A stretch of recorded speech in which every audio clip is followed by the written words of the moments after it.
નમસ્કાર વિદ્યાર્થી મિત્રો, આજે આપણે 7મો પાઠ ગુપ્ત યુગ અને તેના અન્ય શાસકો વિશે માહિતી મેળવીશું. આ પાઠની અંદર આપણે આ ગુપ્ત યુગના વિવિધ શાસકો વિશેની જુદી જુદી માહિતીઓ મેળવશું. ઈસુ ખ્રિસ્તના જન્મ બાદ ત્રીજી સદીમાં, એટલે કે ઈસુ ખ્રિસ્તના જન્મ પછીની ત્રીજી સદી, લગભગ ઈસવીસન 300 આસપાસ ગુપ્તવંશની સત્તા સ્થપાઈ. ગુપ્તવંશો ભારતમાં રાજકીય એકતા, શાંતિ અને સુરક્ષા સ્થાપવામાં સક્ષમ રહ્યા. તેનાથી અપૂર્વ સમૃદ્ધિ આવી. આથી ગુપ્તવંશને ભારતના સુવર્ણ યુગ તરીકે ઓળખવામાં આવે છે. ગુપ્તવંશ એ દેશની સમગ્ર પ્રજાની સર્વોત્કૃષ્ટ પ્રગતિ આબાદી. ગુપ્તવંશ સમ્રાટોએ લોકોના શાંતિ અને સમૃદ્ધિ વિશે ઘણું બધું ધ્યાન રાખ્યું, જેની પ્રશંસા વિદેશી મુસાફરોએ પણ કરી. ગુપ્ત યુગનો સુવર્ણ યુગ એ ઘણો સશક્ત અને પ્રજા માટે ઘણો લાભદાયી નીવડ્યો. હવે બાળ મિત્રો, આપણે ગુપ્તવંશના વિવિધ શાસકો વિશે માહિતી લઈએ. તો પહેલા છે ચંદ્રગુપ્ત પહેલા. આ ચંદ્રગુપ્ત મગધ સામ્રાજ્યમાં શ્રીગુપ્ત ગુપ્તવંશના સ્થાપક હતા. હવે આપણે જે ચંદ્રગુપ્ત મૌર્યની વાત કરી, એ ચંદ્રગુપ્ત મૌર્ય આગળના પાઠમાં જે આપણે ભણી ગયા એ અલગ, અને આ ચંદ્રગુપ્ત પહેલા એ પણ અલગ. ચંદ્રગુપ્ત પહેલાંનું શાસન ઈસવીસન 319માં શરૂ થયું અને ચંદ્રગુપ્ત મૌર્યનું શાસન ઈસવીસન પૂર્વે 321માં હતું. એટલે બંને વચ્ચે લગભગ 600 વર્ષ જેટલો સમયગાળો વીતી ગયો. હા, બંને મગધ ઉપર જ રાજ હતા, પરંતુ બંનેના સમયગાળા વચ્ચે 600 વર્ષ જેટલો તફાવત હતો. ચંદ્રગુપ્ત પહેલો મગધના સામ્રાજ્યમાં શ્રીગુપ્ત ગુપ્તવંશના સ્થાપક હતા. તેના પુત્રનું નામ ઘટોત્કચ ગુપ્ત હતું. ઘટોત્કચ ગુપ્તના અનુગામી રાજા તરીકે ચંદ્રગુપ્ત પ્રથમ ઈસવીસન 319માં પાટલીપુત્રની ગાદીએ આવ્યા. એટલે ગુપ્તવંશના શાસક, એના સ્થાપક એ શ્રીગુપ્ત, એના પુત્ર ઘટોત્કચ ગુપ્ત અને એના અનુગામી રાજા તરીકે આવનાર ચંદ્રગુપ્ત. આ ચંદ્રગુપ્ત પણ બહુ સારા એવા રાજવી હતા.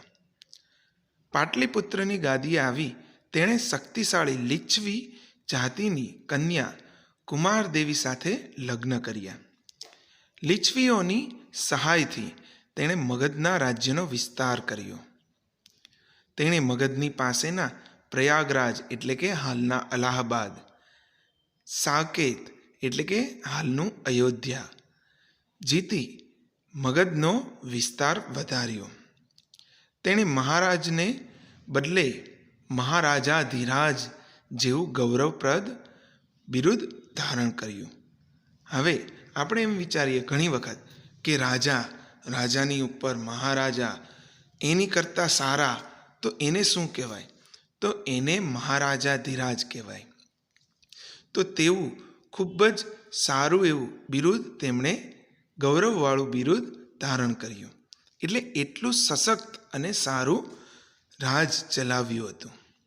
તેણે પોતાની સત્તા અને પ્રતિષ્ઠાથી રાજ્યના હિતમાં કાર્ય કરવા અને પોતાની પ્રતિષ્ઠા કરાવવા માટે સોનાના સિક્કા બહાર પડાવ્યા. તેનો રાજ્યાભિષેક થયો ત્યારથી તેણે ગુપ્ત સંવંત શરૂ કરાવ્યો. સૌરાષ્ટ્રના વલ્લભી રાજ્યના શાસકોએ પણ આ ગુપ્ત સંવંતનો સ્વીકાર કર્યો. હવે આ સૌરાષ્ટ્રના વલ્લભી રાજ્ય એટલે આપણે સૌરાષ્ટ્રમાં આવેલું વલ્લભીપુર, તે પ્રાચીન સમયમાં ત્યાં આગળ વલ્લભી રાજ્ય હતું. આગળ એની વિસ્તૃત માહિતી મેળવીશું. ગુપ્ત સંવંતનો આરંભ થતાં ઘણા બધા ઐતિહાસિક બનાવોની ગોઠવણી શક્ય બની અને તે ઘણો બધો લાભદાયી નીવડ્યું. આપણે પ્રાચીન કોઈ પણ માહિતી મેળવવા માટે આ રીતની અલગ અલગ સંવંતો મળી આવતા આપણને પણ ઘણો બધો તેનો લાભ મળે છે. તો આવી રીતે ચંદ્રગુપ્ત પહેલાએ ઘણું બધું પોતાના રાજ્યના હિતમાં કાર્ય કરી અને મગધનો રાજ્ય વિસ્તાર કર્યો. ત્યારબાદ ગાદી ઉપર આવે છે સમ્રાટ સમુદ્રગુપ્ત. ચંદ્રગુપ્ત પછી પ્રતાપી પુત્ર સમુદ્રગુપ્ત તેની ગાદી આવ્યો. સમુદ્રગુપ્તના સમયની માહિતી પ્રયાગરાજના સ્તંભાલેખ એટલે કે પ્રયાગ પ્રશસ્તિ અને તેના સિક્કાઓમાંથી મળી આવે છે. જે ચંદ્રગુપ્ત પહેલાંએ સિક્કા બહાર પાડ્યા હતા તે જ સિક્કાને આગળ કાયમ રાખી અને સમુદ્રગુપ્તે પોતાના શાસન વ્યવસ્થાની ઘણી બધી માહિતીઓ તે સિક્કામાં આલેખી હતી. અને આ સ્તંભાલેખ ઉપરની પ્રશસ્તિ એ રાજકવિ હરિસેણે રચી હતી. તેમાં સમ્રાટ સમુદ્રગુપ્તના દિગ્વિજયો અને સાંસ્કૃતિક સિદ્ધિઓ વર્ણવી છે. તેણે ખૂબ જ ઓછા સમયમાં ઉત્તર ભારતના મોટા ભાગના રાજ્યોથી માંડી અફઘાનિસ્તાનના કુષાણ શાસનતંત્ર સુધી તેની વિજય યાત્રા કરી હતી. એટલે કે તેટલો પ્રદેશ તેમણે જીતી લીધો હતો. દક્ષિણમાં લગભગ 12 જેટલા રાજાઓને હરાવ્યા. એટલે કેટલા બધા યુદ્ધ કર્યા હશે તેમણે. તેણે આ રાજાઓને હરાવી તેમના રાજ્યો ખાલસા કરવાને બદલે, ખાલસા એટલે કે તેમના રાજ્યોને પોતાના રાજ્યમાં ભેળવી દેવા, તેની બદલે તેઓને ખંડિયા રાજાઓ તરીકે ડહાપણપૂર્વક પુનઃ સ્થાપિત કર્યા. એટલે કે તે રાજાઓએ રાજ્ય કરવાનું, પરંતુ તેની ઉપરનો અંકુશ એ સમુદ્રગુપ્તનો રહે. તો આવી વસ્તુઓ અને આવું અલગ વિચારનાર રાજા સમુદ્રગુપ્ત હતા.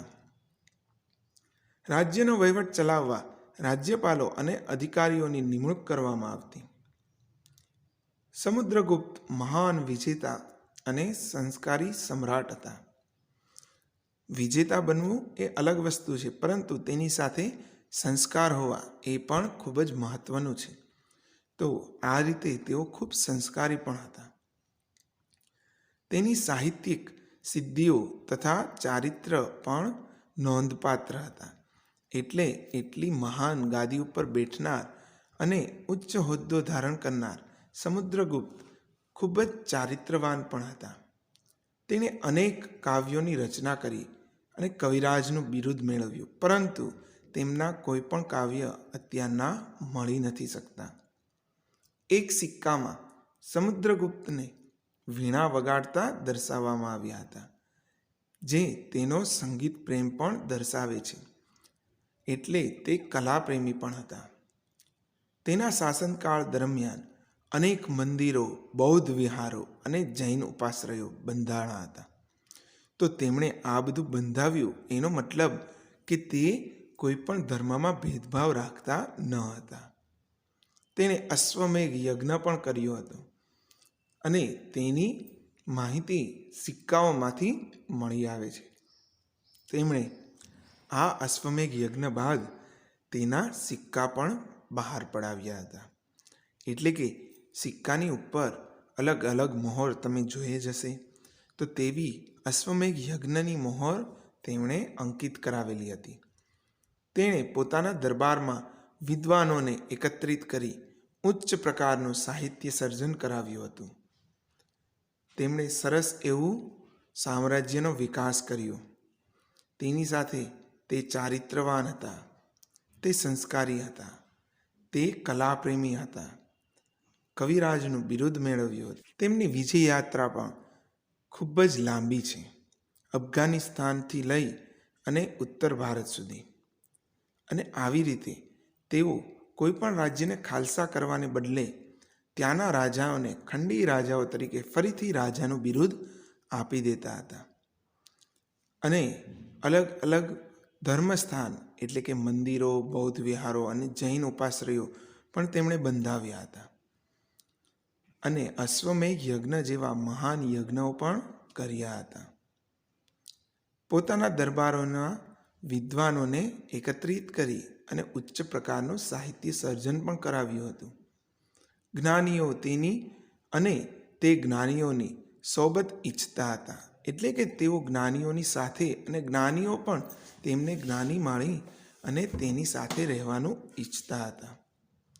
તેણે હિન્દુ ધર્મને ઉત્તેજન આપ્યું. તેણે સામાજિક રીત રિવાજોને સ્વીકાર્યા હતા. પ્રાચીન ભારતના ઇતિહાસમાં સમુદ્રગુપ્તનું સ્થાન વિશિષ્ટ અને નોંધપાત્ર છે.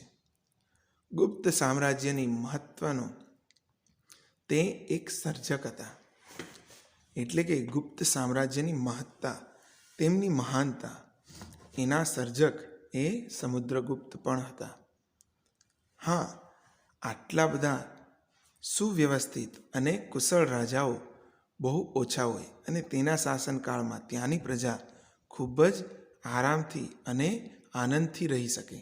તો આવી રીતે પ્રજા પ્રેમ સમુદ્રગુપ્તને ખૂબ જ મળ્યો હતો. આપણને જે સિક્કાઓની વાત કરવામાં આવી તે સિક્કાઓ આપણને પાઠ્યપુસ્તકમાં દર્શાવેલા છે. આ સિક્કાની ઉપર તમે અલગ અલગ પ્રકારની મહોર જોઈ શકો છો. તેની અંદરથી આપણને પ્રાચીન કાળની ઘણી બધી માહિતી મળી આવે.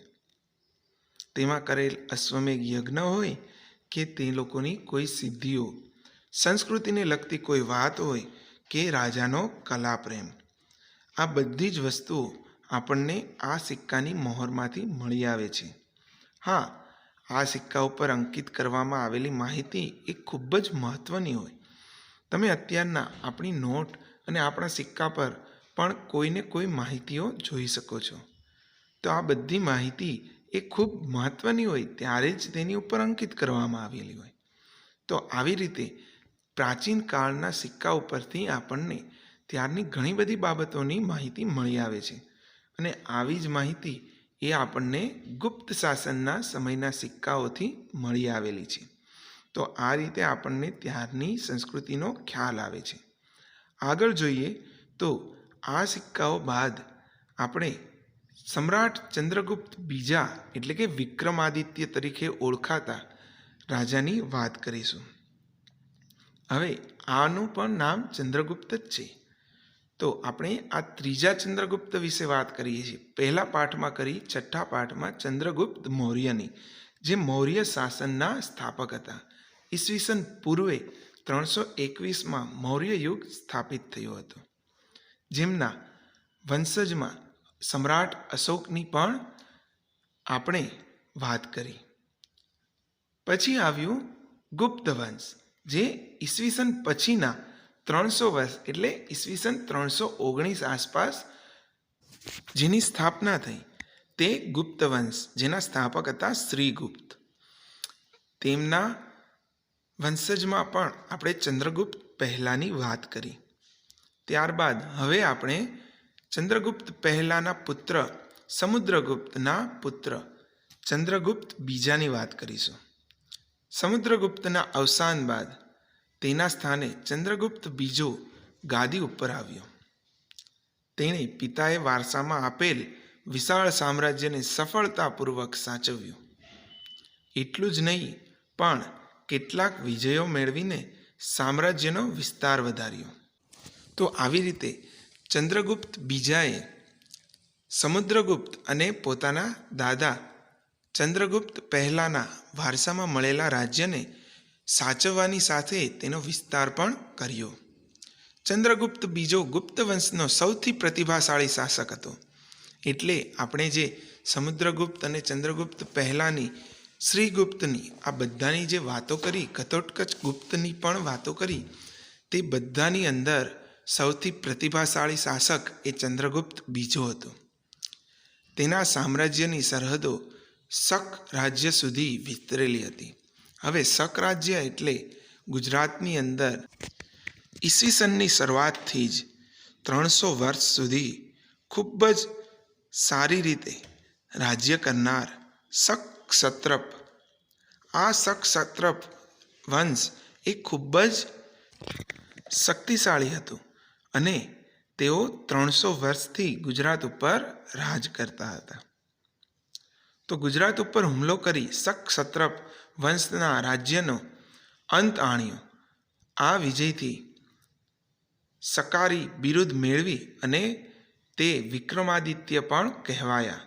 તો આવી રીતે ચંદ્રગુપ્ત બીજાને સકારી અથવા વિક્રમાદિત્ય પણ કહેવામાં આવે છે. તેણે 300 વર્ષથી પગદંડો જમાવીને બેઠેલા શક સત્રપોને હાંકી કાઢવા માટે શક્તિશાળી રાજ્યો સાથે લગ્ન સંબંધો બાંધ્યા. એટલે કે પોતાના રાજ્યના અન્ય રાજ્યો સાથે સારા અને ગાઢ સંબંધો રહે તે માટે તેમણે લગ્ન સંબંધો પણ બાંધ્યા.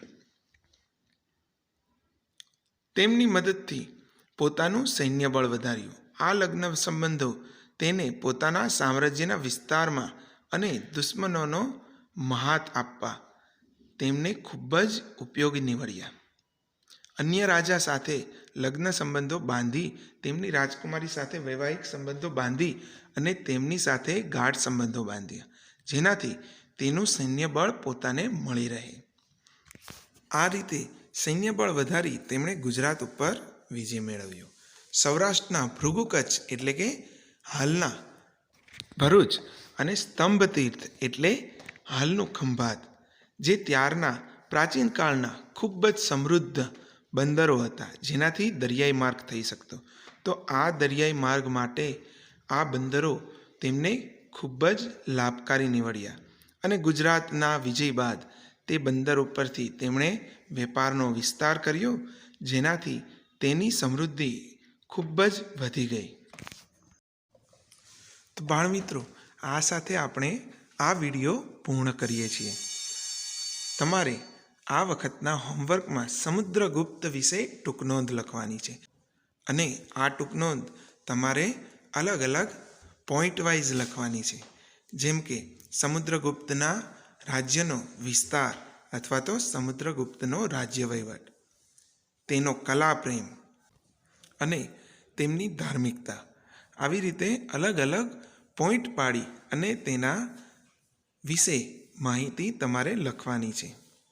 તો આ તમારું હોમવર્ક અને આપણે આવતા ભાગમાં ચંદ્રગુપ્ત બીજાની બાકી રહેલી માહિતી વિશે ચર્ચા કરીશું. અસ્તુ, આભાર.